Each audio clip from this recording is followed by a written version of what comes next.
پہاڑی زبان میں اپڈیٹ سنیے۔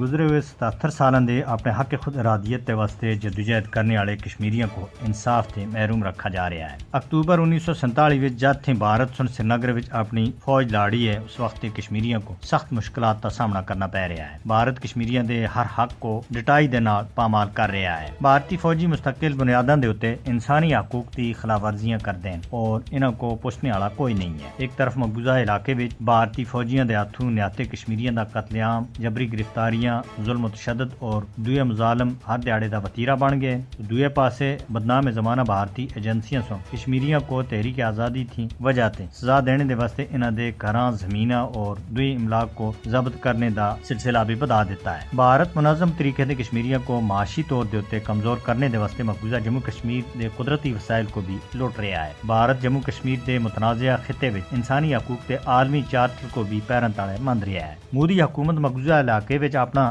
ہندوتوا ایجنڈا نافذ کرنے دے واسطے ناکام کوشش کر رہی ہے۔ 5 اگست 2019 کے بعد بی جے پی حکومت کی نافذ کی گئی ہندوتوا پالیسیاں سن علاقے دی مسلم اکثریتی حیثیت کو شدید خطرے وچ کال کیدا ہے۔ مودی حکومت تے ہر اقدام دا مقصد کشمیریوں دی ثقافت، زبان اور شناخت کو ختم کرنا اور سیاسی اور اقتصادی طور دے اوتے انہاں کو کمزور کرنا ہے۔ مقبوضہ جموں کشمیر وچ خون ریزی اور ظلم ستم کو ختم کرنے دا ایک ہی راہ ہے کہ تنازع کشمیر کو بین الاقوامی طور دے اوتے تسلیم کیتے گئے انصاف تے اصولوں دے مطابق حل کیتا جائے۔ عالمی خاموشی مقبوضہ جموں کشمیر وچ مودی حکومت کا حوصلہ بڑھا رہی ہے کہ وہ مقبوضہ جموں کشمیر وچ اپنے جبر کو منظم طریقے سے اور زیادہ آگے بڑھائے۔ اس دوران کشمیریوں دے واسطے بھارتی فوجی طاقت کے سامنے ہار ماننے یا ہتھیار سٹنے دا کوئی بھی آپشن نہیں ہے۔ کشمیریوں دے حق خود ارادیت کی جدوجہد کو کالے قوانین دا بے دریغ استعمال تھی کسی بھی صورت وچ دبایا نہیں جا سکتا۔ کشمیری انصاف چاہتے ہیں، اس وچ عالمی برادری دی یہ ذمہ داری بنتی ہے کہ وہ اپنی مجرمانہ خاموشی ترک کر کے اور مقبوضہ علاقے وچ انسانیت کے خلاف سنگین جرائم دے اوتے بھارت دا محاسبہ کرے اور کشمیریوں کو انصاف دالنے وچ اپنا کردار ادا کرے۔